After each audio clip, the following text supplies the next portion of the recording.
Good evening, everyone. It's now 7:30, and we appreciate all of you being here on this cold, dreary night. We are just zooming towards graduation, and we'll blink our eye, and all of our seniors will be walking across the stage, and that's such an exciting time for us. At this time, we'd like to adjourn executive session and begin open session. Do I hear a motion to adjourn executive session and begin open session? So moved. Thank you, Dr. Powers. Do I have a second? Thank you, Ms. Green. Are there any questions or comments regarding going into open session? Hearing none, we'll take a vote. All in favor, please say aye. Aye. Any opposed? Great. And the motion carries, and it is unanimous. I would like to call to order the general session for the meeting on February 19th, 2019 at 7:30 p.m. And I'd like to notify you that we are in compliance with the South Carolina Freedom of Information Act. And I would like to notify you that the district does tape this meeting for accuracy in preparing the minutes, and the district is in compliance with the South Carolina Freedom of Information Act by notifying, by notifying the media of the date, time, and place of this meeting. And tonight, I'm going to call on myself to give the invocation, so if you will join me as you feel led in prayer. Dear Lord, as we open this meeting, we want to give honor to you. Thank you, God, for the time we have today to discuss issues and make decisions that impact the students of Lexington School District 1. May you bless each person who took the time to gather here today, and let your hand of protection be on them throughout this meeting and the rest of the week. Let the work done here tonight come to fruition, and let it all be for your glory. Help us each to do our parts to bring the plans discussed to life. In your name we pray. Amen. Okay. Board members, you have an agenda before you. Do I hear a motion to approve the agenda? So moved. Thank you, Dr. Powers. Do I have a second? Second. Thank you, Ms. Green. Is there any discussion or questions regarding the agenda? Hearing none, we'll take a vote. All in favor, please say aye. Aye. Any opposed? Motion carries, and it is unanimous. Hold on, let me do one thing here. Okay. We are zooming along here. We are now going to go to 6.0, which is reports and action items from executive session. Board, do I hear a motion to approve one certified recommendation for the 2018-2019 academic year? Madam Chair, I move that the board approve the one certified employment recommendation by Dr. Little for the 2018-2019 academic year. Thank you, Dr. Powers. Do I have a second? I'll second. Thank you, Mr. Oswald. Board, are there any questions or comments regarding that one certified position? Hearing none? Okay.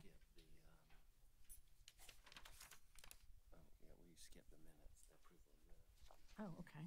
Okay. Nope, we sure did. Okay. So that's Mr. Oswald. So we now have a motion and a second on the floor. All in favor, please say aye. Aye. Any opposed? The motion carries, and it is unanimous. Board, do I hear a motion to approve 15 certified recommendations for the 2019-2020 academic year? Madam Chair, I move that the board accept the 15 certified recommendations by Dr. Little for the employment year 2019 through 2020. Great. And do I have a second? I'll second. Okay, Mr. Oswald, thank you. Board, are there any questions, comments, or discussions regarding those positions for 2019-2020 school year? I was just going to commend HR and Mr. Stacy for the work that his group is doing, especially on the heels of, I think, our very successful teacher recruitment fair. They have really just been racing to get all those great candidates to commit to Lexington 1 and for us to commit to them, and I'm very proud of the work that y'all are doing. Okay, great. Any other comments or questions, Board? Hearing none, we'll take a vote. All in favor, please say aye. Aye. Aye. Any opposed? The motion carries, and it is unanimous. Board, let's go back to, let's see.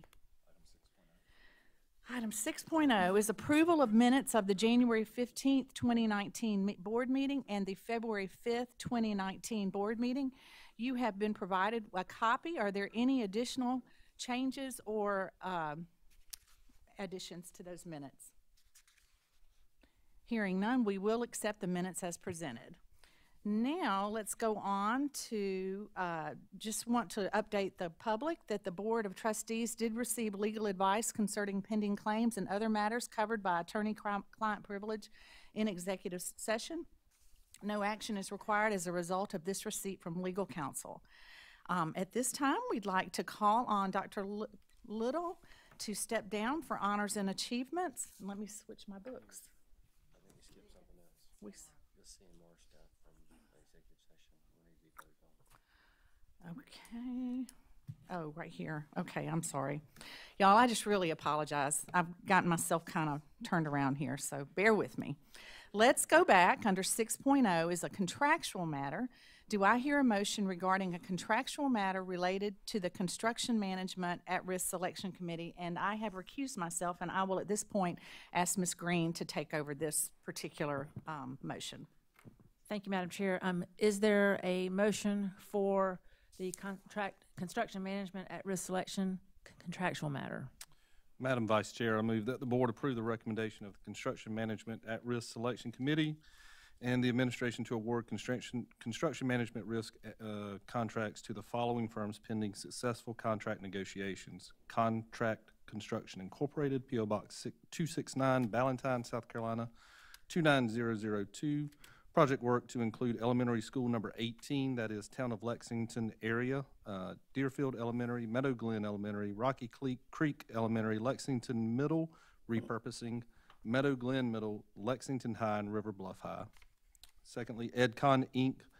For Mulberry Street, Peak, South Carolina, 29212. Project work to include Carolina Springs Elementary, Fort Ponds Elementary, Lake Murray Elementary, Midway Elementary, Oak Grove Elementary, Pleasant Hill Elementary, Carolina Springs Middle, Pillion Middle, repurposing, maintenance facility and transportation facility.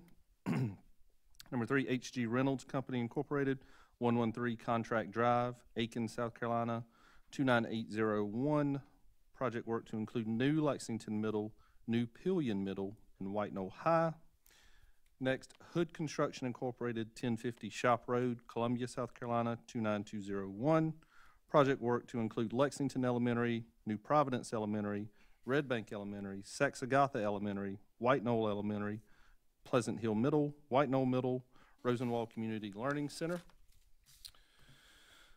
Next, MB Con Construction Company Incorporated, 101 Flint Lake Road, Columbia, South Carolina, 29223. Project work to include new elementary school number 17, that is Gilbert area, Gilbert Elementary, Gilbert Primary, Pillion Elementary, Gilbert Middle, Gilbert High, and Lexington Technology Center. And finally, Thompson Turner Construction, 100 North Main Street, Sumter, South Carolina, 29150. Project work to include new elementary school number 19, that is White Knoll area, and Pillion High. Thank you, Dr. Guyton. Could you repeat that, please? I'm just kidding. Can I get a second? No, Madam Chair. I'll second that. Thank you, Dr. Powers. Is there any discussion? So just would like to discuss a little bit, Mr. Salter. So again, talk us through, as we went through the selection process with the firms, kind of the methodology we used as a district. Yes, Dr. Powers, thank you. We use a selection process that we've used numerous times in the past. We have a selection committee made up of 3 board members and some district staff. Mr. Oswald, Ms. Green, and Mr. Anderson served on that committee supporting the board. Did an interview process, actually reviewed proposals first and then shortlisted to an interview process, and selected firms based on their past work experience, previous history with the district, also their experience working with the Office of School Facilities, which governs our construction work, and made recommendations from there. Thank you. Anyone else? Okay, we'll take a vote now. All in favor of the motion as presented? Aye. Aye. Anybody opposed? All right, thank you. It's unanimous. Minus Ms. Smith. I'll turn. Okay. Thank you, Ms. Green. Okay, we are now down to, I think, help me here. Are we down to 8.0? I think so. I think that's where we are. So this is always one of our favorite times of the night. It's the honors and achievements. I'm going to ask Dr. Little to step down front. We celebrate successes of many kinds during the honors and achievements portions of our monthly board meeting. We recognize the significant achievements of our students and employees, as well as the contributions of and partnerships with our business partners and community organizations. Tonight's honorees include the State School Counselor of the Year, the All-State Honor Choir students, and many others. We feature all of tonight's honorees in our Proof Positive, which, let's see, I don't know where mine is. Right here. Yeah. In our Proof Positive newsletter. And if you did not pick one up when you signed in tonight, please do that on your way out. It makes a great keepsake for our honorees and their families. In fact, you are welcome to take extra copies home for any family members who may not have been here tonight. Audience, you should know that if you try to follow along in the newsletter, you might need to skip back and forth from page to page, and they are not in the same order as we present them tonight. In addition, we ask that you please stay until we finish recognizing all of tonight's award recipients, as each award winner deserves our undivided attention. In order to accommodate our youngest honorees and their families, once we finish, we will give you a chance to leave before we resume the rest of the meeting. Dr. Little is already down, and he's going to help us recognize these award winners. Honorees, when you hear your names, come and stand with Dr. Little, and we will tell the audience all about you. So the International Bowl U18 U.S. National Team, tonight we begin with White Knoll High School football player Nick Taste. And there's Nick. I can tell he's a football player, a nice big guy.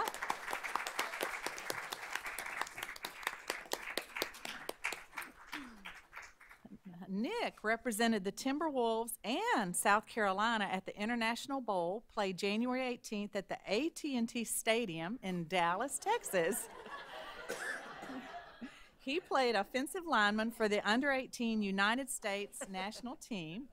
And get this, they triumphed over Team Canada with a 27-10 victory. Only a junior, Nick also made the state newspaper's 2018 All-Midlands High School football team following the 2018 season. And in 2017, he became not only an all-region selection, but also the most valuable player at the On and McKay Kickoff Classic. Congratulations, Nick.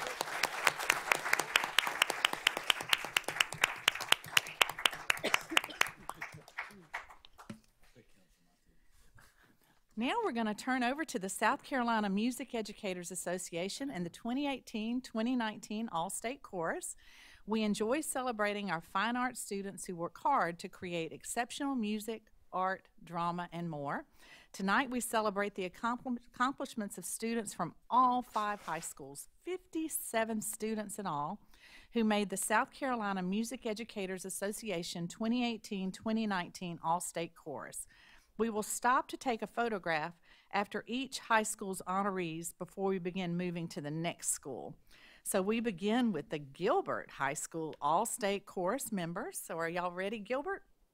We're going to call up Caitlin Barefoot. Is Caitlin here? There she is. Madison Berry. Sammy Browning. Heather Cook. Austin Coursey. Dolan Hislop, Kyla Osborne, Jordan Powers, and Adam Smith. Oh, we got 2? Well, great. Let's give these 2 young ladies a round of applause.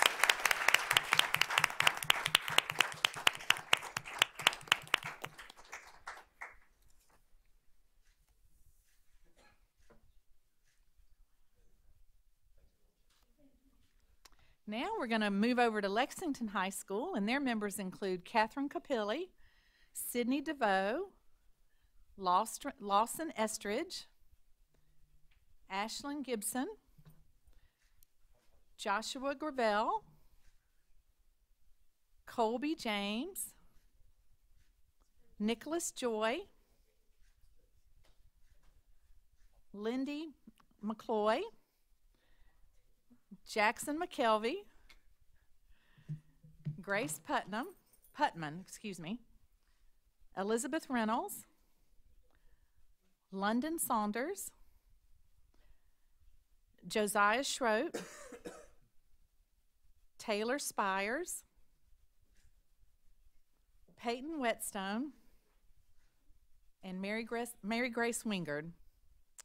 So let's give these students a round of applause.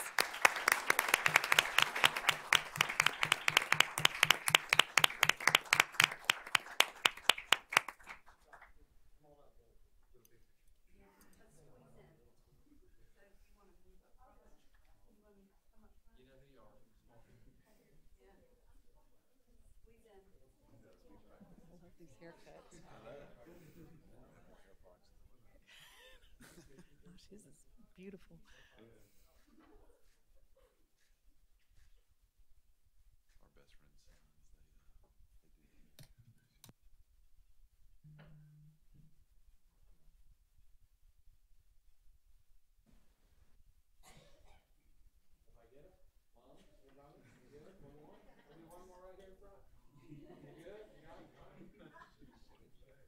Our best friend's sons,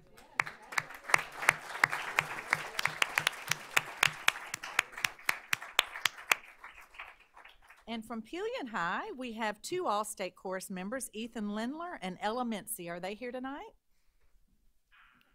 Well, let's give them a round of applause. Next, we're going to move on to River Bluff's All-State Chorus members. I'm just having a terrible night. We're going to call on Harley Boaz, Madison Bradham, Chase Carter, here they come, Lauren Garrison, Eliza Grant,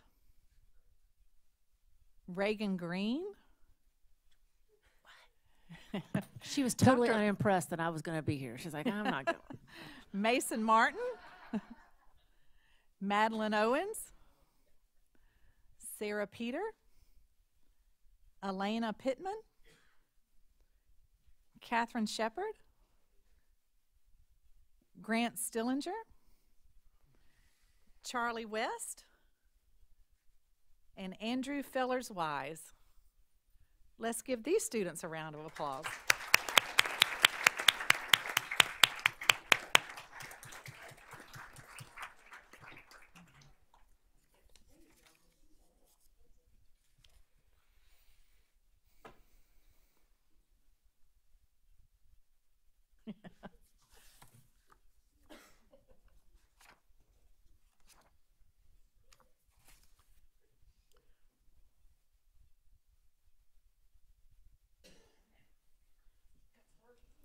Okay, great.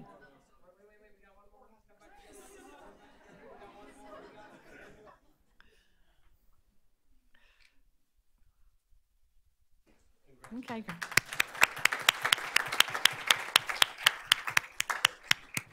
And now we're going to move on to White Knoll, and we'd like to invite our White Knoll High School All-State Chorus members to join us. Excuse me. Jareth Baggett, excuse me, Zoe Betty, Colton Duncan, Michael Fletcher, Josh Franklin, Nathaniel Hope, Tieran Jett, thank you, Hannah Kennedy, Bethany Litton, Morgan Matheson, Samantha McMillan, Tyler Mercer. Oh, we got one. Kayla Meyerand, Amber Sempervive, Kaylee Williams, and Genesis Williams. So great. Let's give these students a round of applause.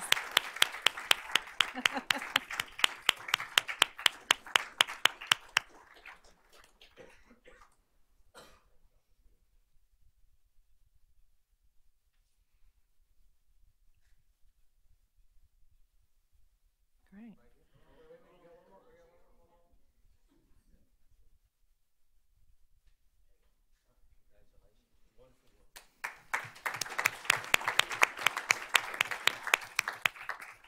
We congratulate all of these dedicated musicians. You can catch them performing at Winthrop University during the All-State Chorus Weekend, which will take place March 2nd through March 9th. That sounds like fun, so that'll be great.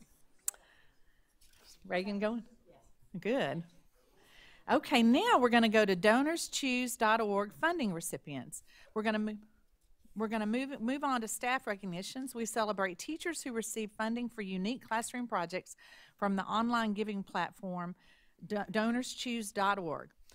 Through Donors Choose, educators can post funding requests for specific items such as books, technology, and flexible seating.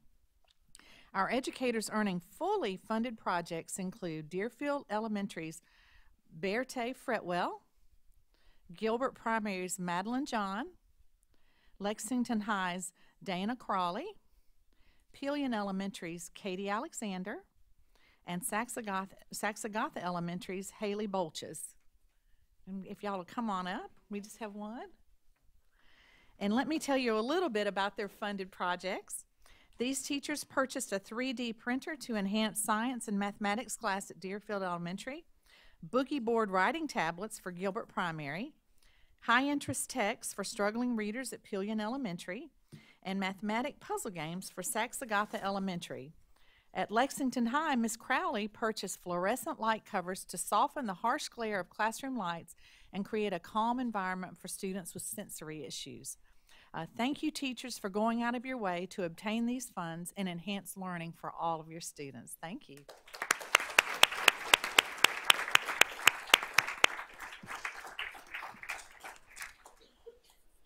Now we're going to move on to Palmetto State School Counselor Association 2019 Middle School Counselor of the Year. Only a few weeks after National School Counseling Week, it is only fitting that we celebrate a school counselor. Would Lexington Middle's Director of School Counseling and Advisement, Lee Eubanks, please come forward? Yeah.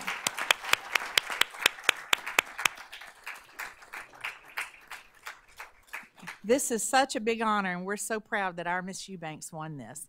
The Palmetto State School Counselor Association named Miss Eubanks their 2019 Middle School Counselor of the Year. An educator for 30 years, she demonstrates a passion for counseling and professional growth as she advocates for the whole child. She says being a school counselor is the most rewarding part of her career. We celebrate her positive impact on students and congratulate her on this wonderful achievement.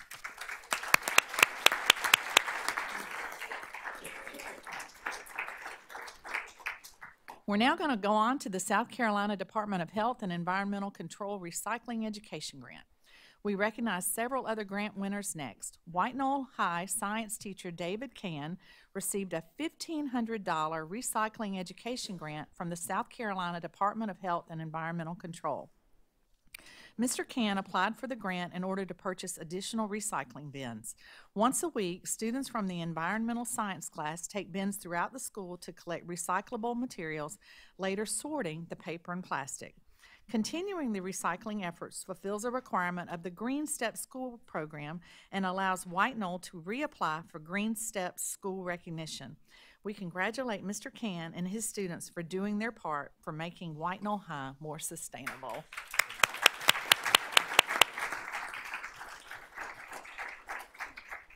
Now we're going to go on to our Special Olympics South Carolina Unified Champion School Grant. Led by Michelle Vestal, Saxagatha Elementary received a Special Olympics South Carolina Unified Champion School Grant. Is Miss Vestal here? There she is. Wow, I just had to look up. The $400 grant allows Saxagatha students to travel to Special Olympic events, including the In the R Word State House Rally in March and the Spring Games at White Knoll High in April. As a unified school champion school, Saxagatha provides opportunities for students with and without disabilities to play sports together and, more importantly, to build friendships. Congratulations on this grant. We look forward to cheering on our athletes at the Spring Games.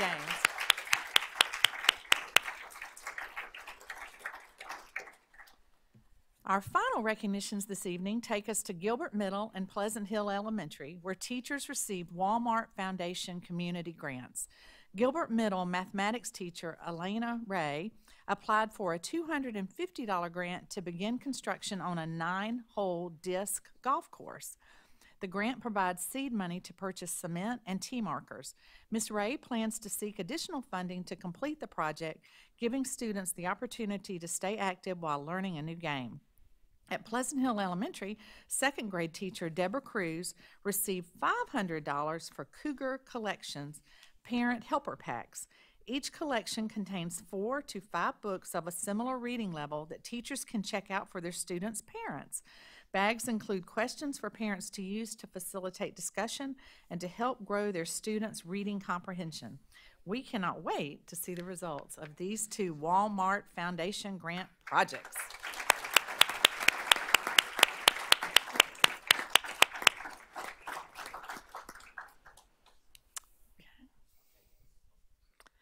Thank you for taking the time tonight to help us recognize the many honors and achievements of our students and staff and the many generous contributions of our local businesses and community. We love sharing our good news with all of you.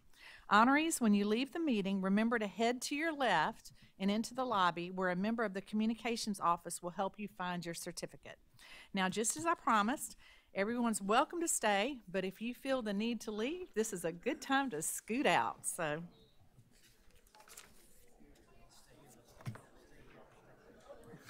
Okay, thank you.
Hey, how are you?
Okay, is everybody back? Oh.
we'll go ahead and continue.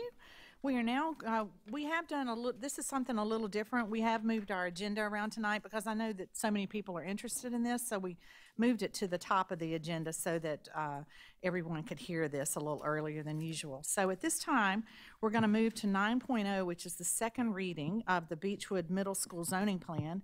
And if you remember, when we rolled this out, we said we would hold the community meetings, which we held, and then we would hold a second reading, and at that point, we would take the advice of the community and the input from the community and massage the rollout of the Beechwood Middle School zoning plan. And then we will, of course, have a third and final reading and actually vote on the final lines next month. So I just wanted to kind of fill you in on where we are on that. So tonight is the second reading. And at this time, I'm going to call on Mr. Salters, who has been heading up this, and let him reveal the second reading. Thank you, Madam Chair, members of the board, and Dr. Little. We appreciate the opportunity to speak tonight early in the agenda. And so just want to review quickly our rationale for attendance lines. Many of the folks in the audience I know have attended our community meetings and heard some of this feedback before, but just quickly, we always, when we enter into these rezonings, we want to try to use our facilities as efficiently as possible. We look to minimize the division of subdivisions where we can, so we want students who live in the same neighborhood to attend the same schools. And of course, we look at student demographics. We want to allow for future growth in our permanent facilities, trying not to overload a facility so that we have to put portables in early in the process of that school being formed. Looking at transportation patterns, and then we do also try to utilize natural boundaries and roadways where possible so that they make sense when you're looking at a map. And then we also, in this rezoning, are trying to provide some reduced enrollment at Lexington Middle and Pleasant Hill Middle as we go forward. So just to kind of recap the current middle school attendance lines with Pleasant Hill, I'm pointing over here, Pleasant Hill on the left, and then Lexington Middle School here in the middle, this blue, and then Meadow Glen on the right. And you see some slightly different numbers from the community meetings as we've had some slight shifts in enrollment from those meetings. So those reflect current enrollments at those facilities. And so at first reading, just to recap briefly, these were the proposed attendance lines for first reading. And these were the lines that we went to the community with to seek feedback. And you can see that center line right there, that is the high school attendance line. So just to recap, these lines would create true feeder patterns with the left side of that line, Beechwood and Pleasant Hill being Lexington High School, the right side of that line being Lexington Middle and Meadow Glen. Those would feed River Bluff. And so after hearing the feedback from the community at those meetings and looking at different options going forward, the recommendation before you this evening is to consider in this rezoning effort to, whoops, hit the wrong button there, to consider leaving the Meadow Glen attendance area intact and only affecting the left side of this area here. So Beechwood zone would be made up of a portion of Lexington Middle School. Pleasant Hill would be made up of a portion of Lexington Middle School as well. Again, we would keep that true high school feeder pattern. So all of these students on this side of the line would continue to go to Lexington High School. So all of Beechwood and all of Pleasant Hill would go to Lexington High School. Lexington Middle School for the next couple of years would be a smaller enrollment. We feel like that's going to work out well with the transportation pattern changes that are going to begin to occur this summer, according to the town's timeline. There in front of Lexington Middle School and Lexington Elementary School. That's going to help with that traffic flow in that area while that construction occurs. And then also just leaving the attendance area for Meadow Glen, again, untouched. So this line that exists here now is the current attendance zone for Meadow Glen. So what that does is it allows all of the Meadow Glen Elementary School students to go to Meadow Glen Middle School as they are currently now. That was one of the pieces of feedback. We had some immersion-related feedback. And so basically this leaves that area untouched. And so, again, Lexington Middle School, 623 students. Beechwood anticipated around 900. And then Pleasant Hill, 717. And if you recall, Beechwood is being designed for 1,200 student initial capacity and then can go up to 1,500. And eventually that's what the Lexington Middle School plan will also be built as it comes on board in a couple of years. And remind us again the number of students at Meadow Glen Middle? It's 1040. 1040 today. Mm-hmm. And so Meadow Glen Middle School will continue to grow over the next couple of years before the new Lexington Middle School opens. However, there is some benefit of the sixth grade class, the rising sixth grade class, the current fifth graders. That class is a little bit smaller than the eighth graders leaving. You throw the growth in there, and so we're going to see some growth there still, but it won't be a crazy number over the next 2 years until we can get the new Lexington Middle School open and then address the right side of this area at that time. So again, just to recap, from the elementary feeder pattern standpoint, schools feeding Beechwood Middle would be Rocky Creek Elementary, Lake Murray, and New Providence Elementary Schools, a portion of that. Lexington Middle School would be portions of New Providence, Lexington, and Midway. Pleasant Hill would be all of Pleasant Hill Elementary, and then a portion of Deerfield and Lexington Elementaries. And just note that Meadow Glen is taken off of this feeder pattern because their feeder pattern remains unchanged, as we aren't moving that line or proposing not to move that line at this time. And again, I recap briefly here, all of Meadow Glen and Lexington Middle would go to River Bluff. All of Beechwood and Pleasant Hill would go to Lexington High School. Mr. Salters, can you explain why we believe the true feeder pattern is an advantage over the split feeder pattern that we currently have? Yes, sir. At the high school level, students in your middle schools really start getting connected with their high schools through sports, through academic clubs, through fine arts involvement as well. And so as they begin to create those connections, it's a lot easier for them to transition to the high school that they make those connections with. And so when their whole school is going that way, it really helps with that middle to high school transition.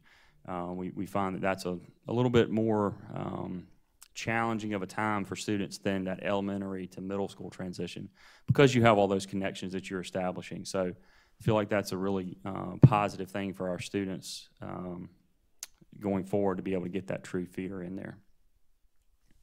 And we are proposing the grandfathering option that we've discussed remaining if the attendance lines show that a current 7th grader would be rezoned. They could elect to stay their 8th grade year to finish out that year.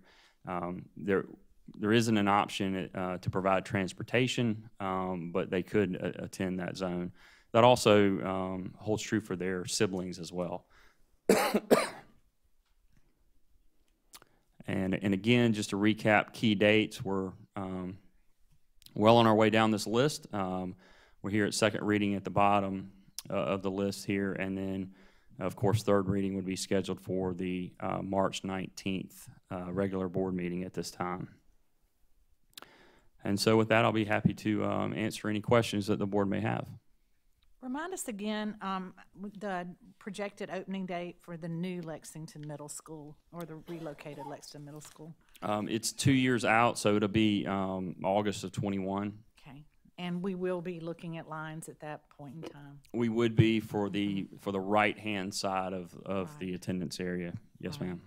And one thing I want to share, I just want to thank everybody that contributed information, because that really helped the board work with Mr. Salters and his team to change some of the lines and make some adjustments. But the one thing that's really hard for us as a board, We heard from several people that stated, I bought my house so that I would go to this school. You just have to remember, you bought your house in Lexington 1. You didn't buy your house to go to a certain school. And I hate to tell you that, but with us growing 500 children a year, it's just really hard for us to, we just can't load a school up and then have another school, sitting medium full versus extremely full. There's no school in Lexington 1 that's empty or less full. So I just want to state, I know that sounds, but we're all so blessed. All the schools in Lexington 1 are so wonderful. And don't panic if your child ends up going to another school in Lexington 1. You're still in Lexington 1, and that's something to be proud of. Ms. Smith, if I could add that between now and the third reading of the budget, of course, we have a citizens participation in just a minute, but we also have our link available on the website. This presentation will be available, and so as we seek input for these lines now, that link for feedback is still available, and of course. Citizens can reach out that way, or obviously contact, I'm sure, you folks, as well as our staff here, and we'll be glad to record that feedback and share that with you between now and third reading as well. Well, and to that point, for many of you that contacted us, I had a few questions like, does the board get the information that we fill out on the contact sheet on the website, or do we get all the emails? And I can assure you that we did. I mean, many of us were able to attend most or all of the community meetings, and the feedback forms there, along with what was submitted online, as well as some of the emails and phone calls, were compiled. And I think the last compilation we got was I think 27 pages of maybe 6 or 7 point font of every single comment that was submitted. And so we do take those, and those do play a big role in the changes that you see here. So know that your voice is heard and it matters. And so if you have any questions or concerns about this new rendering, please don't hesitate to let us know, because we are here to try and do what's best for our community. So, and I think that this new design really does show responsiveness to a lot of the concerns, very valid concerns that were raised about traffic patterns and drop-offs and just crazy logistics. And it's proof that you can draw something on paper, but then when you live it, it's a little different than what you sometimes see on the paper. So please just speak up again. We've got another month until we take the third reading, and so we would love to, and if you love this, let us know, because, affirmative feedback is just as good as negative feedback. Thank you. And just a point of information, you all have a map like this at your place, and these maps are available. They weren't available when you came in, but they'll be available on the table as you leave. It has a little bit, better image of the lines and where they are. So feel free to pick that up on the way out. And as we said, this presentation will be available as well for you. And if I may take a point of privilege, I believe our middle school principals are here that are impacted. And would y'all stand and wave your hand? And if anybody wants to, I think Ms. Jenkinson, Dr. Rivers, Dr. Kuhn.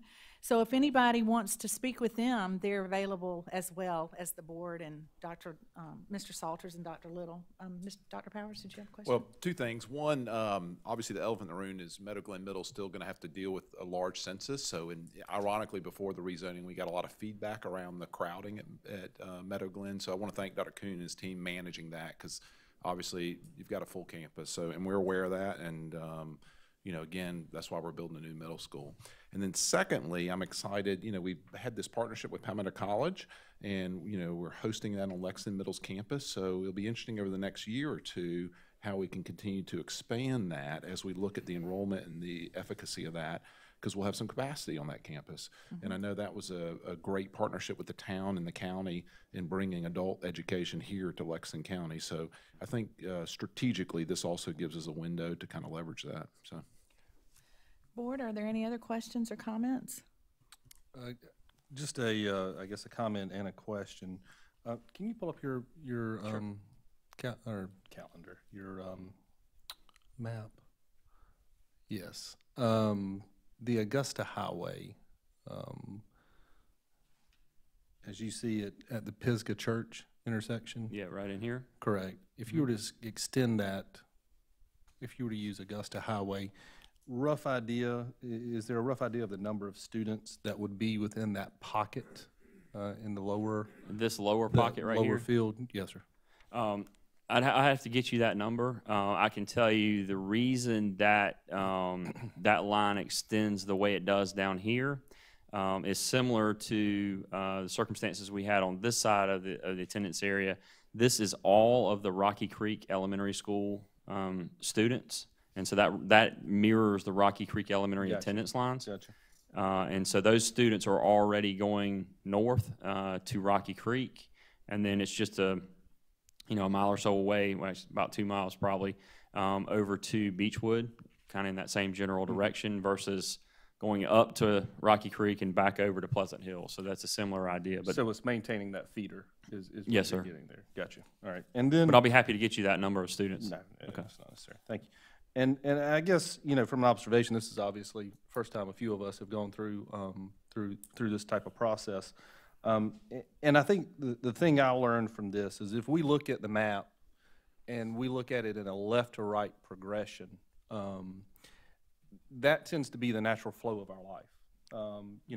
Regardless of what we think in Lexington, I don't know if we'll ever get away from the reality that we are still a suburb, if you will, of Columbia.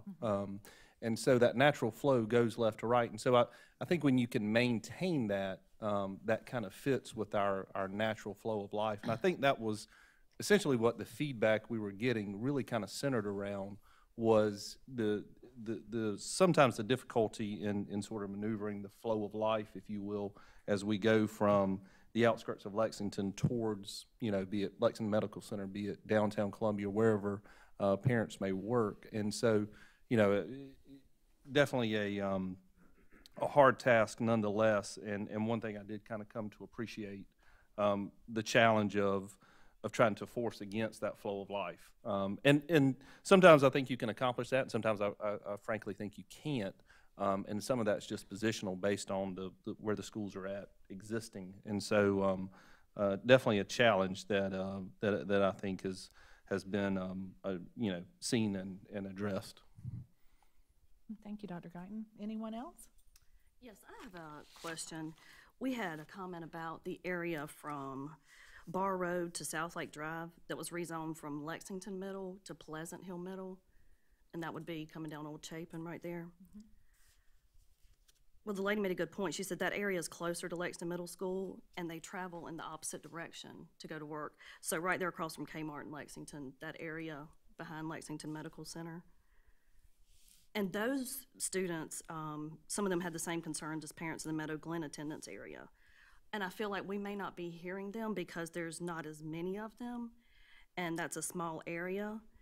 And basically it's just a lower socioeconomic status. So I'm not even sure those people have the opportunity to provide feedback online, or that, I don't know if Facebook is the only way Mr. Salters, and the website that we got this information out to those people. No, ma'am. We sent it out through our schools and communicated the community meetings, and we actually received feedback from a number of folks in that area. And we've looked at the student population in that area as a result of that feedback. I think I'm going off of memory, but I think there's about 18 middle school students total in that community. And that, that's something that can be looked at again between readings. It would, if you recall, it would not preserve the true high school feeder pattern if you do that, because this is the high school line. Those students in this area are going to Lexington High School for their high school, so they are already going to the left, if you will, for high school attendance, which is actually further than traveling to Pleasant Hill. So they're oriented, the way they already are for high school, and that was the mindset behind that. But that's certainly something that can be looked at further for third reading.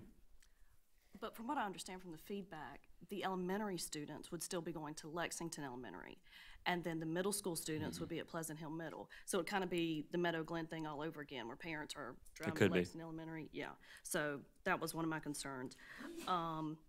Kyle was talking about kind of the same area I was, going down Highway 1. The area from Pisgah Church Road towards Gilbert down Highway 1 was rezoned from Pleasant Hill Middle to Beechwood Middle. And there was, I mean, the way it looks, those people are just closer. I know a few of them had mentioned that they would be driving in the opposite direction to go to Beechwood Middle instead of to Pleasant Hill Middle. And do I understand that Pleasant Hill Elementary, is that a Spanish immersion school? It is. Okay. And Pleasant Hill Middle is also, but Beechwood Middle is not. Not Spanish immersion. Right. So then we have that same problem that we have with Meadow Glen, where we're taking students out of immersion or just not providing transportation for them. So that's a major concern that I have. And also the Shoal Island Shore Road area, all of the feedback I got from that, everyone in that area wants to be zoned for Beechwood Middle. And I don't know if you just want to offer them school choice or how we can talk about that, but there was a lot of feedback. We actually have the data on the whole point, where all of those middle school students are going currently, that we can share with you for your consideration. I think you'll be interested in knowing where they're currently going to school. Well, yeah, according to a lot of them, they're already going to Lexington Middle, correct? There are a few that are going there. They're scattered. Yeah. And I can share that information with you. Oh, yeah, that would be great to have. Anything else, Ms. Garris? I'm just, from this point forward, I think instead of just looking at demographics and subdivisions and road boundaries, we're gonna have to start looking at the programs offered at the schools. To me, it's just unfair to rezone immersion students and not offer transportation or some kind of after-school program. And I didn't know it until one of the parents brought it up at one of the community meetings, but they entered into a long-term commitment. And Lexington One states in that commitment, it will be detrimental to all parties involved in the program for parents not to fulfill this commitment. So with the Pleasant Hill and other areas, I just think that needs to be taken into consideration when we rezone. Okay. Anything else, Ms. Garris? I think that's it. Okay. Anything else, board? Okay. Thank you, Mr. Salters, and thank you to your team. And again, community members, this is the second reading. We are not voting tonight, and at this point, we would love to hear from you about the second reading and the changes that we're proposing. The changes we're proposing right now are what we've settled on for tonight. But if you want to comment and get back with the board and the superintendent and Dr. and Mr. Salters, we would love to hear from you and get your feedback. And then we will take a final vote at our March meeting. And then, of course, this we will roll out in the fall when we open up Beechwood. So just to let you know, we are all ears. We definitely want to indicate to you that we are listening. We do appreciate all your feedback. And I think I've shared this with you. Lexington's gotten to be so big that I know when I pull out of my driveway in the morning what things are like, but I don't often know when you pull out of your driveway what it's like traffic-wise, what it's like neighborhood-wise, what it's like children in your neighborhood. So we really, really appreciate you telling us what you think will work best for your family, because we are here to make things as easy as possible for your family. It's just our only dilemma is we are adding 500 children a year, and it's very hard to keep up with the growth. So that's our dilemma, but we promise we hear you and we want to work with all of you. So. Ms. Smith, if you don't mind, I'll just add a comment. I think I mentioned this to you last week. About 2 weeks ago, I was dropping my 8th grader off at MGM in the morning, and we were pulling in maybe a few minutes late, but there were 3 cars in front of me, and all 3 of those cars that were in front of me dropping off students all had non-South Carolina license plates. There was an Oregon, there was a Virginia, and I think maybe a Kentucky or a Tennessee. And so I think the secret has gotten out. And actually today I was on a field trip, and the other mom that was on the field trip, bless her, her son was on a different field trip, and she had committed and still went on the field trip today, even though her child wasn't there. But she moved, her family moved from Alabama to South Carolina 5 years ago, and her husband's territory is the whole state of South Carolina, and she has 4 children, and she researched all of the available school districts, and picked Lexington 1. And so I think that is a testimony to what we're doing, but it also is evidence of the fact that, you know, folks are coming. And so we just have to appreciate that blessing, and then just do the best we can to deal with it. So, anything else, board? Well, thank you, Mr. Salters. That was great. Okay, at this time, we're going to go to 10.0, which is citizens participation. I do have 3 cards, so I am going to read the instructions, if you'll bear with me for just a minute. The Lexington County School District 1 Board of Trustees provides a time for citizens participation at each regular board meeting. There are a few guidelines. First, in order to speak, you must be a parent or a legal guardian of a student in Lexington County School District 1 or a resident and taxpayer of the district. Second, each speaker will have 3 minutes. Third, you may comment on an agenda item, school operations, programs, policies, or other matters of concern. However, you may not speak about specific individuals, whether students or staff. There are other ways to bring those situations to the board's attention. We want to give everyone who came here tonight a chance to speak. For that reason, board members will not reply to your individual remarks. This is a time for you to speak and for us to listen to you. And if someone makes the point or points you came to make before you, if you could just state that you agree with the previous speakers and not restate every single point. We also ask you not to clap or make comments while other individuals are speaking or after a speaker finishes, as this slows the process considerably. If you wanted to speak tonight, we ask that you fill out a card that gives us your name and address for our records. These cards were on the signing table as you came into the meeting. Is there anyone who would like to address us that did not fill out a card? Okay, right here we've got Ms. Hill. Can you provide that gentleman with a card, please? Okay, we have 2. Let's see.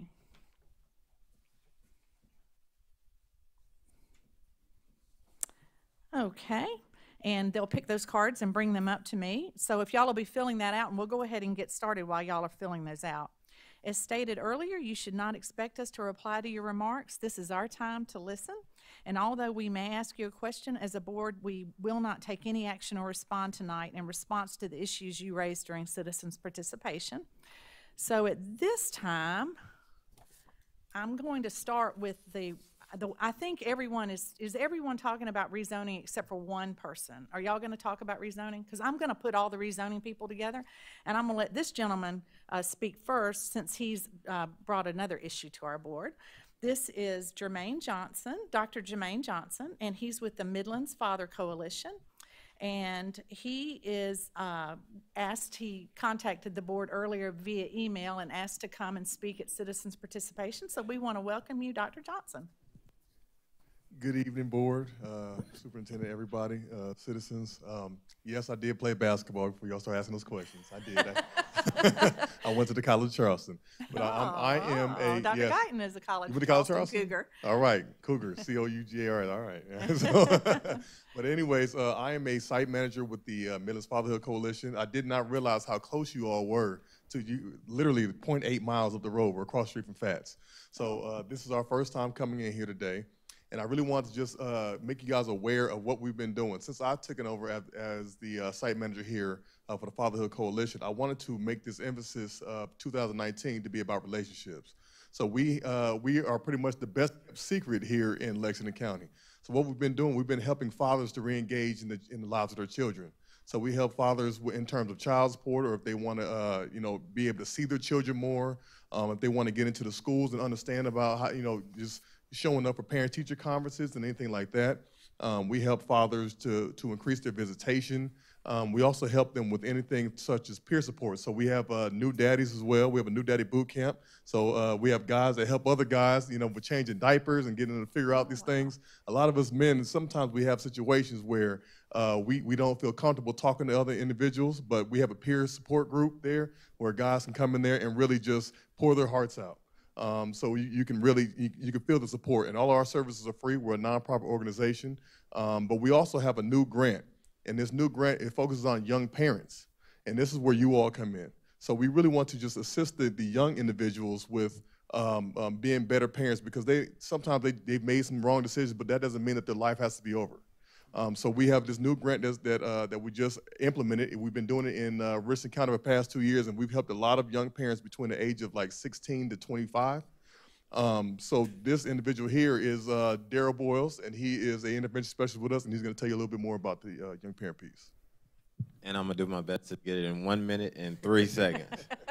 So like he said, like Dr. Johnson said, we got a federal grant from the government, and we help young students, help them navigate the brand new responsibilities of childhood.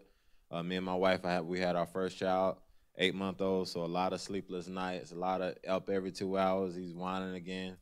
So we help them navigate the challenges that they're about to come. We help them with parenthood. Economic stability is one of our components. Also healthy relationships, helping them how to deal with co-parenting, and also how to navigate potentially up-and-coming child support system. With that. So I think I'm good. Yeah. And if you don't mind, tell us your name again so I can add it to the card. Daryl Boyles also have great. some couple Okay, brochures. great. Okay. Yeah, so we also do a job readiness boot camp. So some of these individuals who are leaving school without these job skills and the life skills, we all know a lot of us have we're missing life skills and soft skills now. So we teach them about resume building and dressing for success. We have partnerships with different companies that come in. They will interview them right there on the spot and offer them job opportunities. We have a lot of different services that we do. We're actually in the middle of a job boot camp right now this week. It's a 5-day job simulation where we teach them about everything about obtaining and keeping employment. So they come in there and they have to come with a shirt and tie, and everything's dressed, tucked in and everything ready to go. We teach these young individuals how to even tie a tie. So like you'll be surprised how many individuals are coming there that don't even know how to tie a tie. And once we give them that opportunity, they get to go home and they show their kids how to tie these ties. And you see smiles on faces and you see all the different types of things. So we do a Daddy and Me 5K as well in Lexington County with the Springdale Police Department. We do a Daddy and Me father-daughter dance as well that just happened last week. And again, all of our services are 100% free. So anybody that needs to get any assistance from us, please send them our way. Oh, well, thank you, Dr. Johnson and Mr. Boyles. What I'd like to do is I'm going to give this card to Dr. Little, and he is going to be in touch with y'all because I definitely see room for y'all in our Lexington One agenda. So I speak at a lot of schools, so yeah, I mean, right. anytime you need us to come in. Okay. Yes. Madam Chair, as a point of clarity, I did not play basketball for the College of Charleston. I believe it was Coach Kresh did not realize my untapped potential. Or it could have been I was horrific at basketball. I'm not sure which. Thank you so much. Oh, even better. Thank you, Mr. Boyles. That was great information. Okay, now we're going to move on to rezoning, and I'm going to call up Mr. John Fellows. And Mr. Fellows lives at 149 Hickory Meadow Road, and he has a daughter in one of our schools. And Mr. Fellows, take it away. Good evening. I wasn't sure what you're going to present today or what I was going to say, but I just want to acknowledge that you all have a really tough job. And so I appreciate that you've heard from everybody and you really considered those. Kind of tap the bottom of it and see if it'll kind of push it up the battery. Keep it really close. All right. Yeah. I just appreciate that you took all that time to read all of our comments from the public. And I also want to acknowledge that you have to kind of, in a way, deal with all the decisions that other governmental bodies deal with, whether it's the county or the local municipalities, because they issue all those permits, and those all end up being households, and then you have to figure out what to do with them all. So that's not an insignificant amount of duties that you all have to do. So just wanted to let you know that we appreciate that. So Okay. Thanks. Thank you, Mr. Fellows. We appreciate that. Okay, at this time, I'd like to call up Miss Julie Hartley-Wham to talk about rezoning, and she lives at 224 Kenwood Drive, and she has children at Midway, Meadow Glen Middle, and I think they're all in the immersion program. So, Miss Wham, go ahead. Hi, in a similar fashion to this gentleman, I understand that you heard our comments by what you echoed to us, so I want to thank you for that. You said affirmative comments are certainly welcome, and I'll take this opportunity, since I'd already put my name in the hat to speak, to let you know how much I personally appreciate it, but also a lot of the parents. I know that there's probably a lot of sighs of relief, and officially, whenever it's voted on, those will be complete. But I really do appreciate the opportunity for feedback, and that you really did hear and you really did listen, and that you were considering those programs like the immersion program, because that is near and dear to my heart, and I'm glad to hear that it is to you guys as well.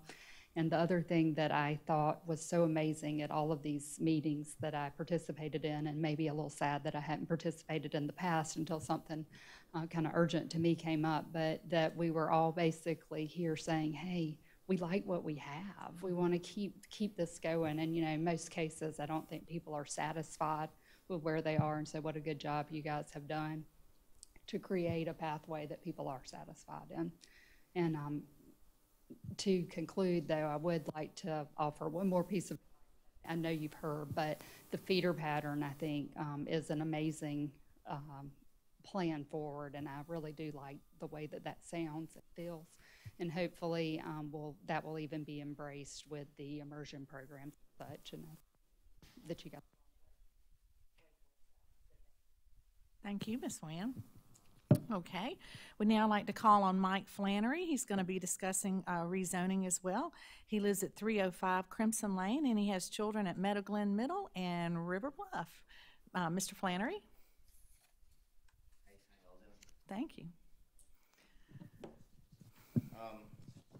I actually prepared a little something, not knowing what was going to transpire today. So first of all, thank you. Thank you for even giving me the moment.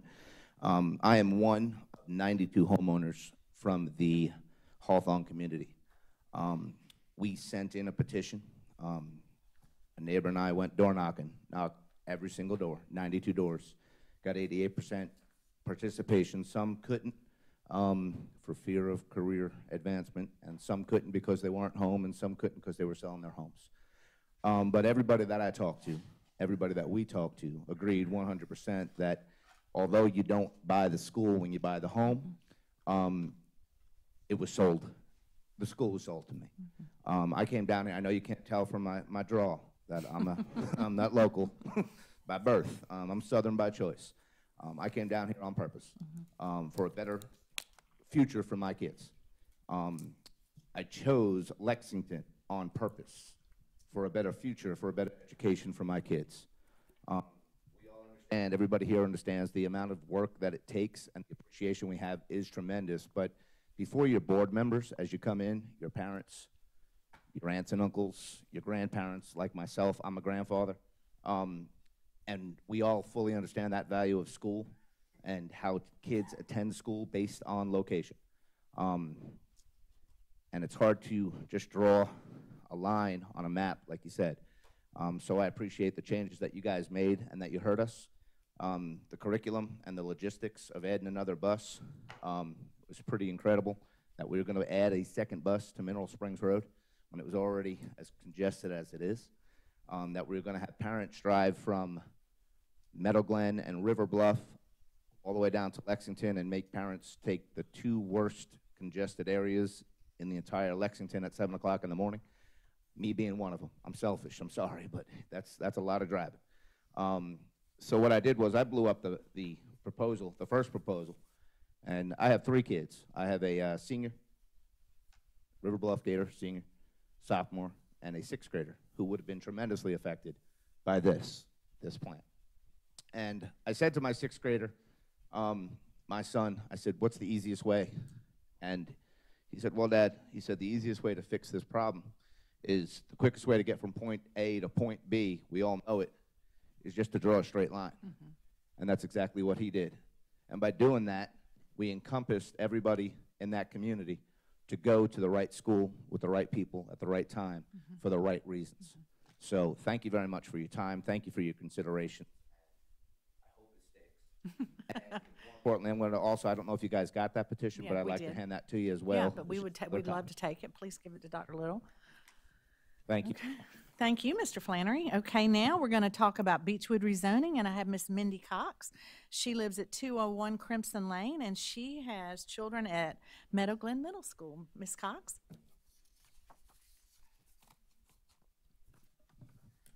Good evening.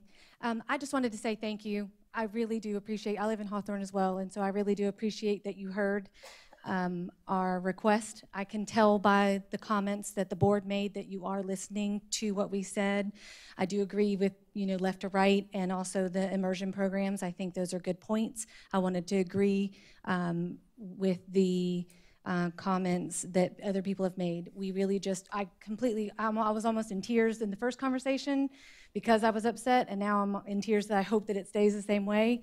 And so, but I think that this is a tough job, and I really just want to say you guys are doing a good job, and I appreciate you looking at the big picture and everything as a whole for what's good of the community. Yeah. Well, thank you, Thank Ms. you. Cox.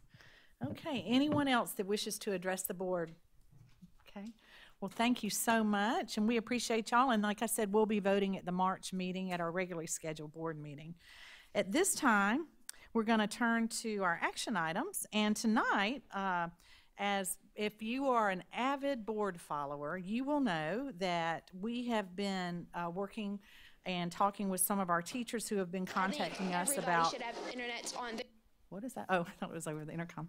About supporting them in some of their efforts down at the State House.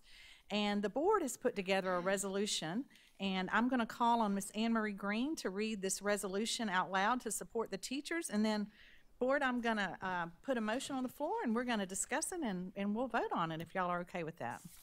And it just occurred to me that reading this is karma for me trying to get Kyle to read that motion a second time, because this is pretty long. So just stick with me. It's worth it.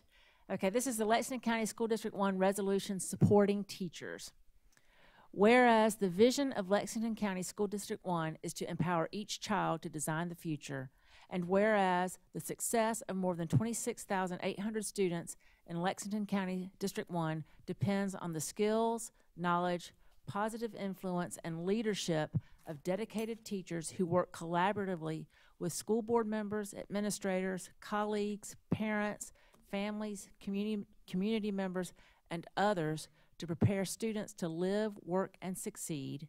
And whereas the Lexington County School District 1 Board of Trustees is extremely proud of the 2,092 certified personnel and 1,302 instructional support personnel who have consistently delivered an excellent education to all students, early childhood through adulthood, within our 30 schools, alternative educational services program, and adult education.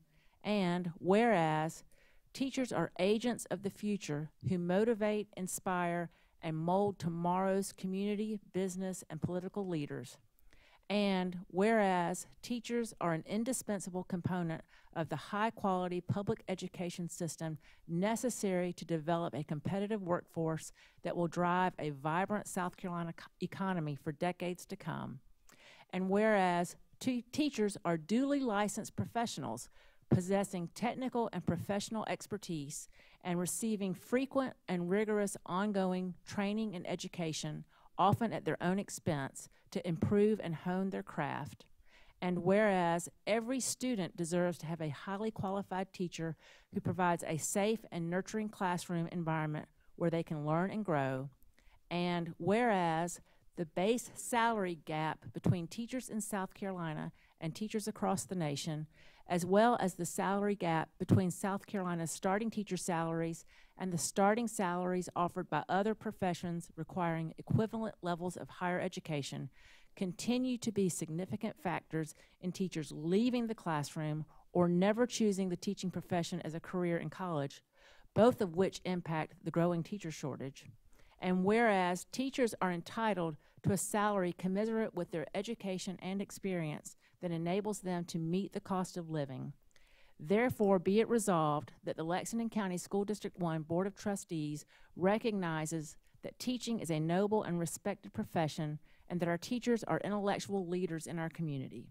And be it further resolved that the Lexington County School District 1 Board of Trustees strongly supports our teachers and their efforts to increase the South Carolina average teacher salary to a nationally competitive level that encourages those with experience to stay in the classroom and makes teaching an appealing career option for college students and career changers. Be it further resolved that copies of this resolution be furnished to State Superintendent Molly Spearman and the members of the Lexington County Legislative Delegation, and that information about this resolution be communicated to Lexington County School District 1 students, parents, community leaders, businesses, and other school supporters. Approved by the Lexington County School District 1 Board of Trustees at its February 19th, 2019 board meeting. Let's go Let's go ahead and get a motion on the floor, and then we'll open up discussion. Do I hear a motion to approve a resolution that supports teachers as presented by Ms. Anne Marie Green? Madam Chair, I move that the Board of Trustees adopt the resolution supporting teachers as presented. Thank you. Do I have a second? Second. Thank you, Dr. Powers, and thank you, Mr. Oswald. Well, Board, now that you've heard it and you've had a chance to review it, are there any questions or comments? I know that we had a group of teachers approach us, I believe, in December, who asked us to support them and to show something physical and tangible in our support of them. And we've, Ms. Green volunteered, and she's really worked hard on that. And so that's kind of how we started driving that. Are there any questions or comments, Board? My comments for the audience. So obviously our delegation will be voting and making decisions around this with our state budget. So I'd encourage each of you to reach out to your state delegates and communicate to them, because obviously a mandate to increase teacher salaries without the concomitant funding hurts us in Lexington District 1, because, I mean, we need the funding from the state or federal government to fund. If we get the mandate without the funding, then we either have to change class sizes or we have to raise taxes, because that's our levers as a county school board. So please share that with your delegation and encourage them to vote accordingly. Any other questions? And I'd just like to add, I mean, a good portion of this resolution, I mean, the objective is to show our support for improved teacher pay, because that's such an important issue, and it's such a hot topic right now in our state. That conversation is getting stolen a little bit by some other issues that I think some leaders are using to distract from the teacher pay conversation. And I follow a lot of the discussions online about this, and honestly, I feel like some of our state leaders are pretty disrespectful to teachers. And one of the things that we want to do through this is to, in fact, I posted on somebody's, one of our representatives' pages this afternoon. I just felt like he was just explaining kind of the position of some of the folks that are advocating for a certain bill that's going around right now. And I thought it was a little condescending and a little, seemed to indicate that he knew more about what teachers do than teachers actually know. And I just encouraged him to make sure that in what he says and does, that he uplifts and amplifies our teachers. Because that's what, I mean, the pay is really important, but the respect, you know, I mean, when I was growing up, teachers were a highly respected profession. And I think that we've lost that. And I want my children to want to be teachers. Some of the smartest, best people I know have chosen the mission field of teaching. And I think that we need to make sure that that's communicated. So, any other comments, Board? I would sort of echo that, in that medicine and education are actually kind of parallel tracks. We call it the practice of medicine. We don't call it the perfection of medicine. Just like it's the practice of teaching, it's not the perfection of teaching. Although we all strive to be perfect, but it's very difficult to hone your craft when you're unfortunately on a sometimes a starving artist salary. And so, as you've kind of seen throughout the process with our zoning, you know, voices will be heard. And so exactly what Vice Chair Green is talking about, getting in front of legislators, letting your voice kind of be heard, it still can make a difference with when they actually sit around and make these decisions. So I'll certainly urge any and all parties to do such. and I'm going to add one more thing, I'm sorry, but if you do contact your legislators, what really works is personal testimonies and personal stories. And so contact them and say, you know, my child has the most amazing teacher. And just give examples of what that teacher does that isn't in their job description. That same field trip that I went on today, it was to the Lexington County Museum, and then they went to Chick-fil-A. And I watched one of the teachers that was on that trip very quietly and without any fanfare or wanting attention, purchased the lunch for 3 students that couldn't buy their own lunch. And she did it with her own funds. And teachers do that every single day, day in and day out. And they don't do it for recognition or accolades or a pat on the back. They do it because they love the students. And so we just need to keep that in mind and push those stories forward, and don't let the narrative on this important issue be hijacked by things that are not going to fix our education system and are not going to make it better, because our teachers will make it better if they have the support and the salary that they deserve. So, okay. Well, I think that segues perfectly into what I wanted to say. Dr. Little and Ms. Green have been going down to the State House, and they have been telling the story of Lexington 1. They've been talking about what our teachers do in the classroom, what our students experience, and what our expectations are. And we're really trying to work with our delegation on that big educational bill that I know you all know about. It's been on the front page of the paper. It's been in the lead story on the local news channels. But I appreciate them going down and telling our story and letting these legislators understand how important education is and how important our teachers are, and that we are here to speak up for them. So thank y'all for doing that. Anything else, board? Well, I'd just like to add that we're talking about salary and teachers, but you really sit down and talk to teachers, you hear the passion they have for what they do. They don't bring up salary, although we know that's a real difficult thing for them to start below the poverty line and a salary. Just think about that. But everybody sitting up here, probably everybody sitting in this room, can list a number of people that affected your life, that changed your life, and 9 times out of 10, you're talking about a teacher. So this is a very important thing that we do, and we've got to support this for our children's sake. Thank you, Mr. Oswald. Anybody else? Okay, if there's no more discussion, we'll take a vote. All in favor of the resolution as presented by Ms. Green, please say aye. Aye. Aye. Any opposed? The motion carries, and it is unanimous. And thank you again, Ms. Green, for all that work. Okay, at this time, we'll now go to 11.2, which are student travel requests. Dr. Talley presented the student travel request in your packet. Do I hear a motion to approve 7 student travel requests as presented? Madam Chair, I move that the board approve the 7 student travel requests as recommended by the district office. Okay, thank you, Dr. Powers. Do I have a second? A second. Okay, thank you, Mr. Oswald. Are there any questions or comments regarding those 7 student travel requests, other than can you go along? No, hearing none, we'll take a vote. All in favor, please say aye. Aye. Any opposed? The motion carries, and those 7 student travel requests are approved. We'll now go to 12.0, which is one of our favorite points of our meeting. We're going to turn it over to Dr. Little for his superintendent's report. Board, these are not action items. These are just for review. So, Dr. Little? So I think what you have in our superintendent's report tonight are 3 updates that we think are going to be of high interest to you and where we are and where we're going.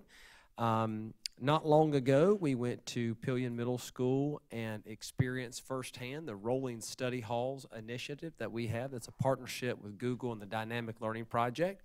And so tonight, I believe Howard Bissell is here to give us an update on those Rolling Study Halls and to kind of share with us where we are and perhaps lay the groundwork for where we want to be.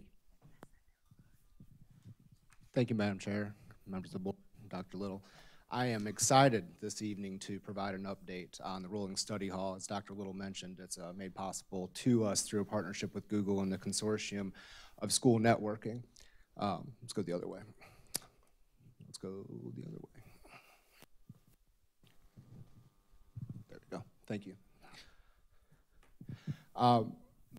We had an event in January, and some of you were able to attend, and I'm very, very happy that you were. And our goal there was to provide a simulation of what our students who participate in this program experience on a daily basis, to provide an opportunity for us to interact with those students a little bit, and also to welcome Superintendent Molly Spearman to be part of the programming, as well as Dr. Little to provide some comments. But really was excited to include the students in that and have them be available to speak with you all and those participating to provide some perspective on as to what it is they experience on a day-to-day basis and participating on this program or within this program. I have a short video for you that our communications department has put together to kind of provide an overview of that in case you weren't able to participate. I'd like to share that with you. I think everybody should have internet on their bus. It proved like I can do like Alex, IXL, work on my projects and stuff.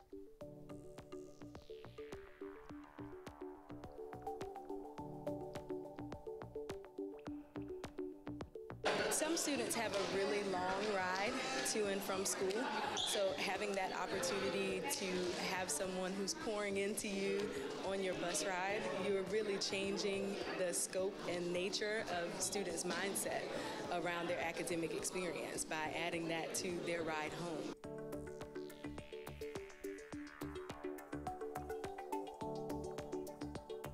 If you think about being on the bus for an hour and a half a day each way, that's 15 hours a week that you're spending time on the bus.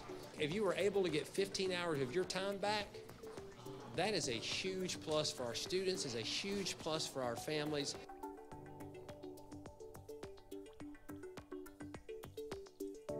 It felt better because sometimes like my grades kind of flop, but then like when I feel like when I have Miss Haroff on the bus, it feels like more comforting to feel like I can achieve more.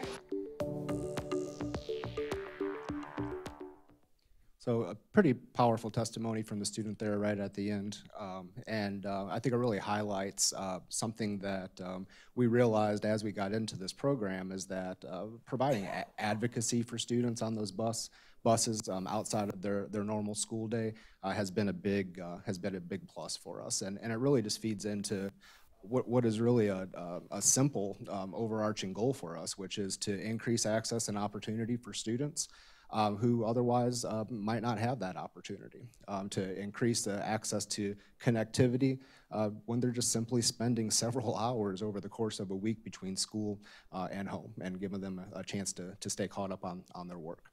We have a little bit of student feedback. I want to share with you. We polled a sample of students who ride these buses, and one of the questions that we asked them was to really just weigh in on whether or not the internet access that they're receiving on those buses is better than what they receive at home. And we see a majority of the students responded that, in fact, it was.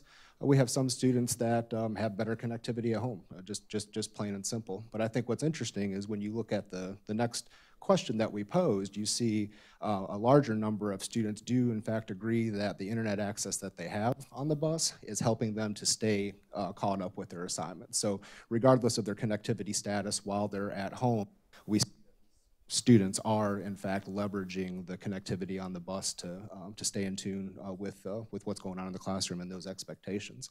And I think another important point here is reflected in this last question from the student survey.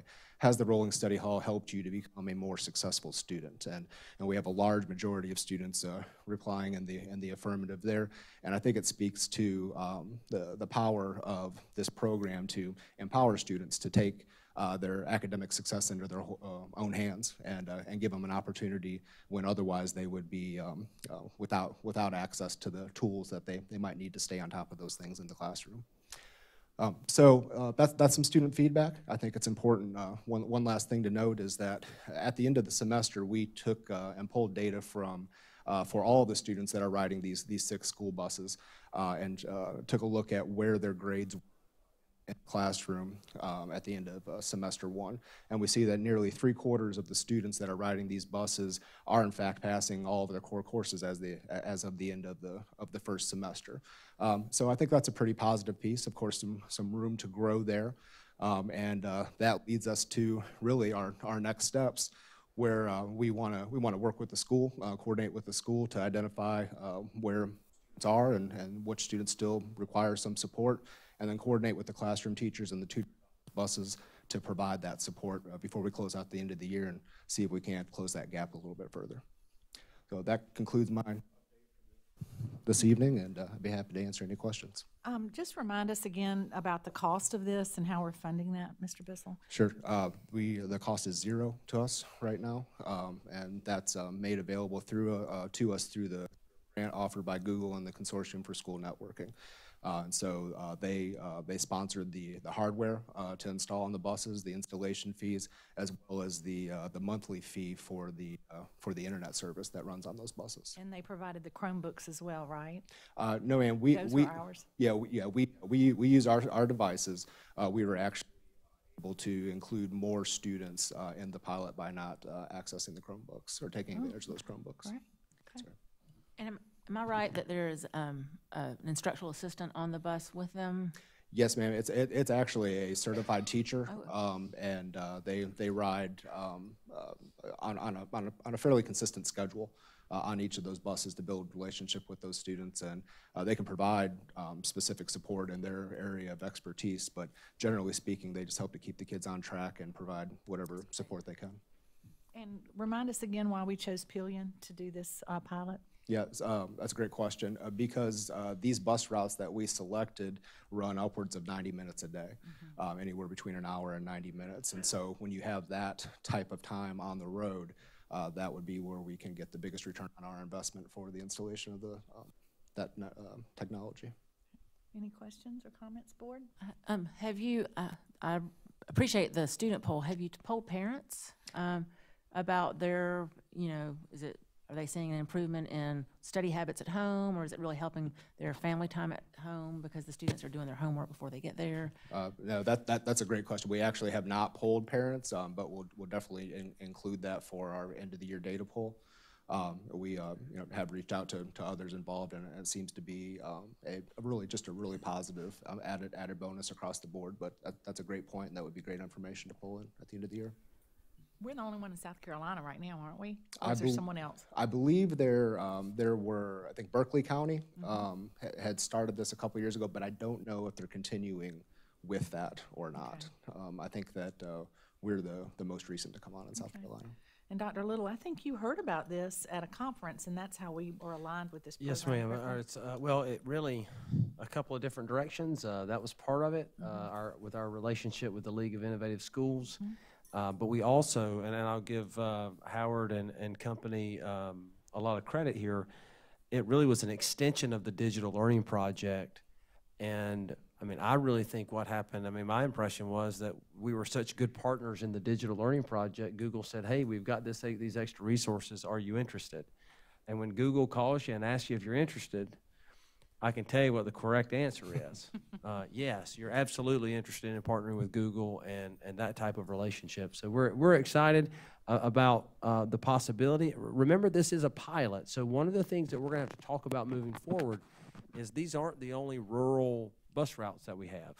And so we need to talk about, that's why we're trying to capture the impact, because then you start talking about other rural long bus trips in other parts of our community that we will also need to take a look at and think about expansion if that's where we, if we're really seeing a lot of bang for our buck in that experience as well. So, God bless the teachers who ride the school buses and are looking at screens and helping teachers. I would be so car sick in about the first 30 minutes that you'd never see me again. They'd say, Dr. Little's in the back seat. He's laying down sick. But so it's so exciting to know that our teachers are giving, again, to speak to our teachers, they're giving of their time, their energy, and their effort after school on the bus. And we certainly try to, we provide pay for that. But they're certainly giving much more to us, I think, than we are to them for sure. As a part of the grant, were you provided numbers for what it costs to outfit a bus and kind of ongoing cost? Yeah, so we have all that information as part of what they've provided. Any other questions or comments, board? So later we'll evaluate and maybe make a decision about expanding that program. Correct. And that's what our idea is. When we started planning this thing, and I won't step on Howard's feet here, but when we started planning this thing, we looked at it as the possibility of a high yield strategy, especially for our students that are perhaps more impoverished. I talk about, if you've ever had a long commute, and my brother just recently was commuting an hour and 20 minutes-ish to work every single day. He then moved 10 minutes away from his school. He is a high school principal. Think about how much of his day he just got back. You know, hours in the day that you get back. And so if you're on the bus even for an hour, I mean, you've just added to and from school twice, 2 hours a day, 5 days a week. I mean, that's 10 hours. That's a lot of time spent on the bus, and we think we can maximize that time a little differently and hopefully turn that into some more productivity as opposed to just ride time. And we think that's good. We think it's good for our families. You have kids coming home and have their homework completed. I mean, how great is that? I don't know if y'all, I deal with a 16-year-old and a 9-year-old every night. If the homework's done when they walk in the door, what a difference the night is. Certainly in our house, we feel that way. Ms. Garris, did you want to say something? No. Okay. Okay, board, thank you. Thank you very much. Thank you, Howard. Okay, we'll now go to Beechwood Middle, right? Certainly, absolutely. So a lot of conversation tonight about Beechwood Middle. So I invited our principal-to-be, Gloria Jenkinson, forward to give us an update on Beechwood Middle, and we think we've got some exciting news for you, and especially about, look at that wonderful logo, and I am particularly partial to the school colors. I know you are. So just as an aside. So we'll hear more about that, I'm sure. Thank you so much. Board, thank you so much for the opportunity to be here this evening and to update you on one of the most exciting things that's happening right now in our district. We are thrilled by the progress of the facility. We drive by kind of on an obsessive basis to see how it's progressing. And at our headquarters at the Operations Center, we have been busy with hiring, ordering materials, and just that planning process to make sure that we have a really successful opening of school for 2019-20. Even though the zoning is not finalized, we've still been able to connect with our potential feeder schools in our community. And the best part has actually been our visits to the elementary schools and talking to our 5th graders and to the middle schools, to Pleasant Hill and to Lexington Middle, and talking to our student council representatives and just hearing their voice. They were instrumental in helping us select our school colors and our mascot, which we'll announce in just a few moments. Again, that's just when we really get excited when we see those faces. That's fine.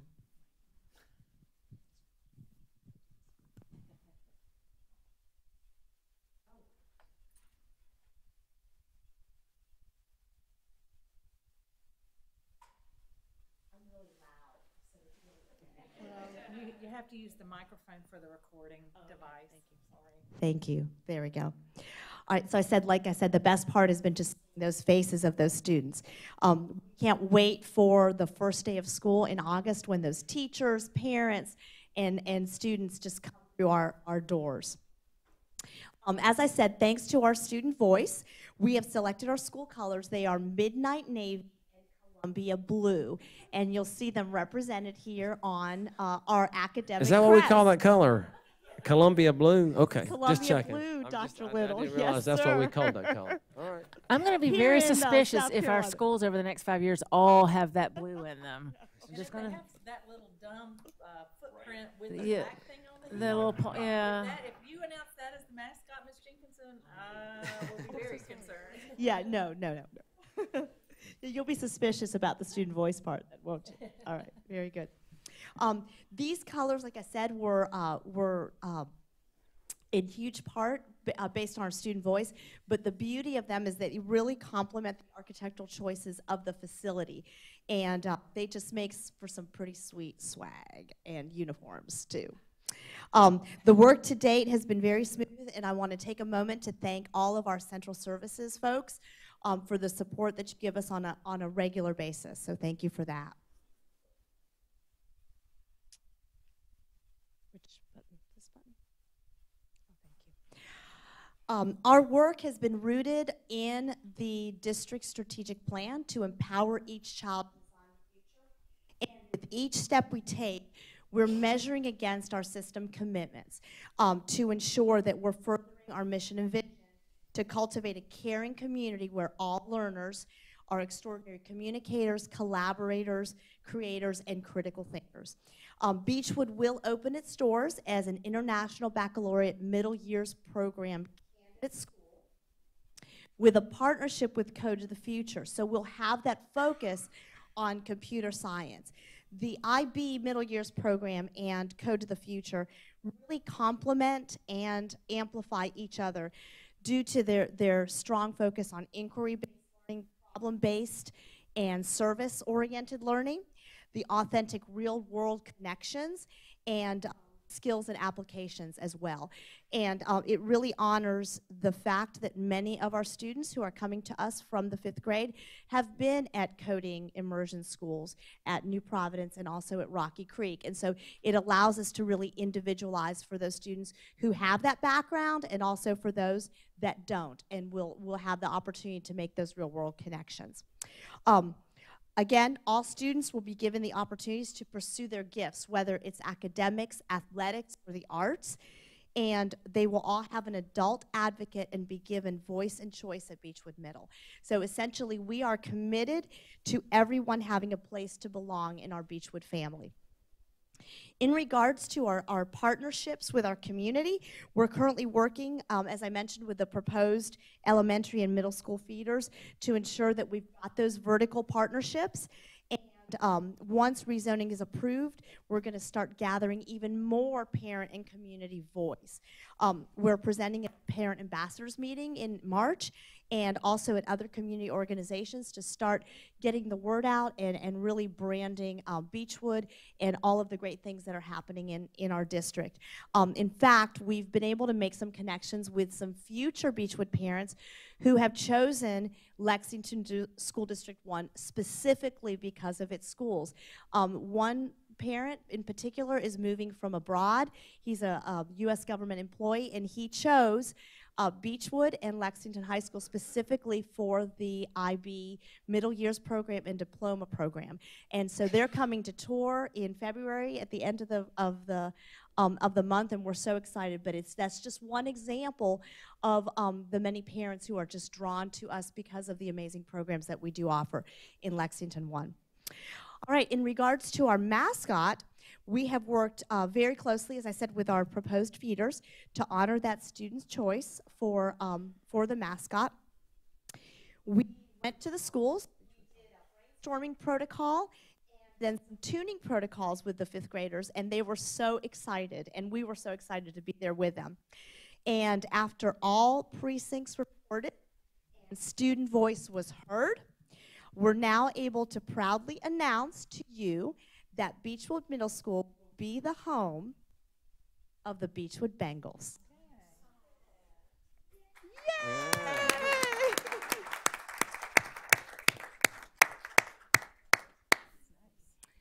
Thank you so much. That's it. Woohoo! And on that, I'm going to drop the mic.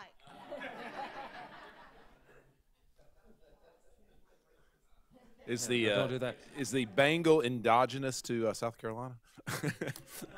I'm teasing. Well, I'm excited. Well, one of the connections there for the cat family, I believe, was one of the reasons. So you got the Cougars, Wildcats, and Bengals now.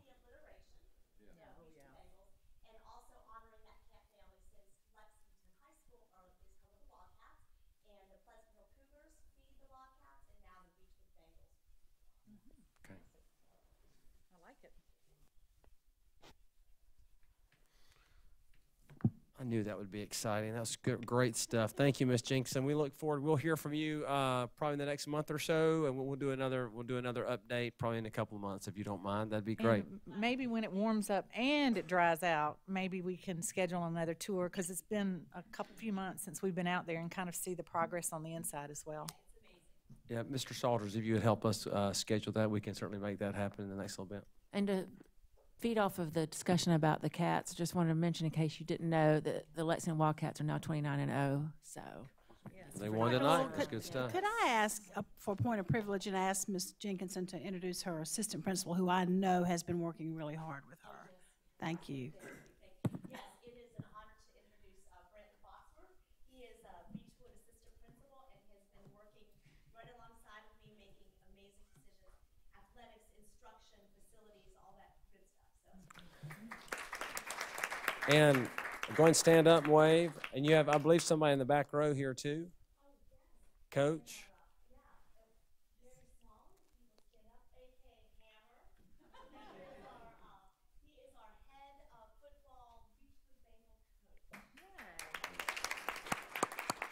And honestly, getting Coach Smallin is like getting like better than Steve Spurrier. I mean, really, his prestige and reputation precedes him, so that's pretty exciting. All right, Mr. Salters with an operations update. All right, we'll take a brief virtual tour of the middle school. It'll be a little bit drier than it would be if you're on the site because, shockingly, it did rain again out there today. We making great progress despite the weather conditions in the rainforest that is Beechwood Middle School. You can see this is the front entry of the school, and you can see the white roofing areas are all completed roof. We have a few areas that are still yet to have the cap sheet put on, but we're making great progress with the roofing. Everything in the main areas of the school are in the dry now. We have windows in. You see the classroom wings here. Windows in, air conditioning, or in this case, heating is actually running in some of the spaces, beginning to dry the building out, getting ready for the finishes and floors to go down. We did have a initial overhead inspection today of these classroom wings and the main corridor area there from the Office of School Facilities, which is always an exciting experience, similar to going to the dentist and getting a crown. But we have our to-dos, and we're very, very excited about moving forward with that. So we're making really good progress on the site.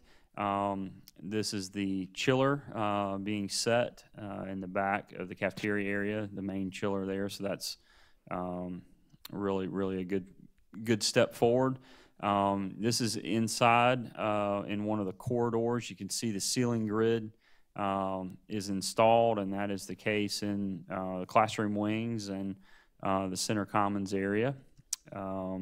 And we were looking at everything above the ceiling today as part of our inspection before ceiling tile begins to get dropped in. This is one of the science labs, excuse me. I don't envy Ms. Jenkinson when she goes to assign teachers to the classrooms, because there are a number of classrooms that have really nice views of the community, so she's going to have fun with that. This is the cafeteria, and looking out into the courtyard, there will be some outdoor seating in this space for students. Again, another view of that courtyard. You're looking over at the gymnasium area and some PE classrooms, and then art classrooms over here, and then this is the media center to the right. An internal look here from the second story of the cafeteria. You see we do have the glass in now, and these are your serving lines. We'll have a closer look at those here in just a few minutes. Stairwell, typical stairwell at the end of the classroom wing. There's a shot of some of that glass being put in the media center. And then this is your center commons area. There's a lot of stuff going on here. This is going to be your office area, main office area, hallway down to the gymnasium and arts areas, and then this is your media center, main stairwell to go up to the second floor. This is a shot of the kitchen area and those serving lines. The tile is on the walls now. It has that, is it midnight blue, I think was the color? Midnight navy, excuse me. It's very similar to midnight navy to match the school colors there. Wall tile all around. There's actually tile on the floor, and they've laid the wood down to protect it as well. The hood is in place and ready for inspection, and also the cooking equipment to go underneath it in the kitchen area. And again, the shot of those serving lines. We'll have cashiers, and there'll be serving equipment along these low walls here for students to come in and get their food. This is the gymnasium area. Not quite as far along on this side of the building. The focus has been on the classroom wing, office area, and cafeteria. We'll pick up on this in the next month after we gets past some inspections on the left side of the building. This is a storage building that's outside the back of the cafeteria area. Storage is always a concern for our schools. They have a challenge with storing lawn equipment, gasoline, and then just other general supplies that are needed.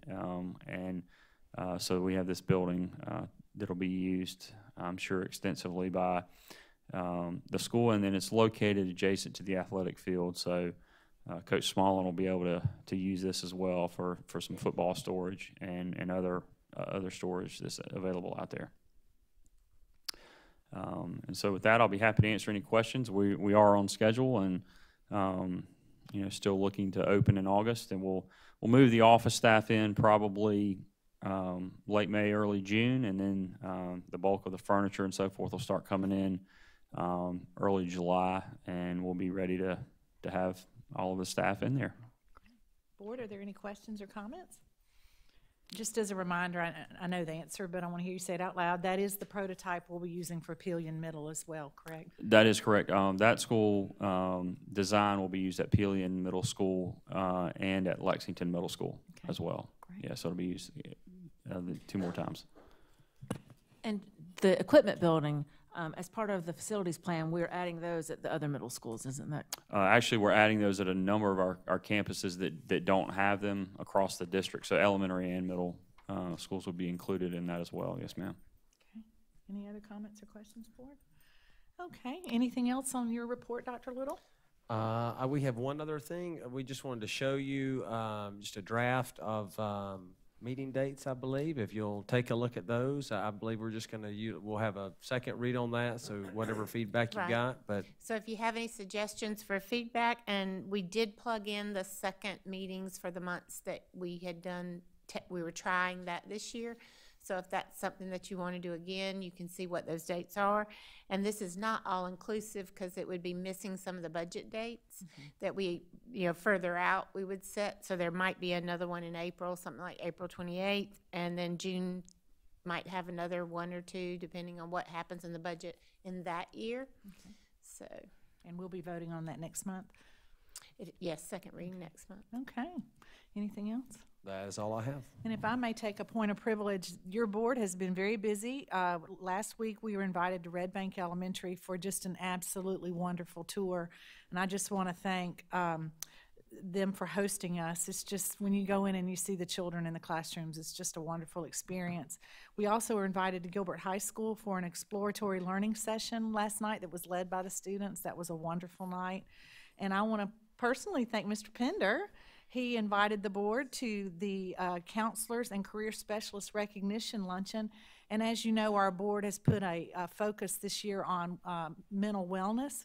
And it was so, just to see the room full of people that work with our children on a daily basis and really help them was just, thank you, Mr. Pender. That was very moving and such a nice luncheon.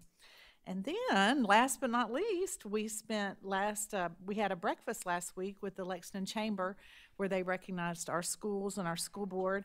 And we just really want to thank them for continuing to be our business partner. And it meant so much that they did their due diligence and that they supported us on the bond resolution. So we're just we live in a wonderful community and we have so many wonderful schools, students, parents, everybody. So it's just been a real good couple of weeks. So I just want to let you know about that. Board items 13.0 are for your information only, and 14.0 is adjournment. Do I hear a motion to adjourn? So moved. Thank you, Dr. Powers. Do I have a second? Second. Thank you, Ms. Green. All in favor, please stand up, and it's unanimous.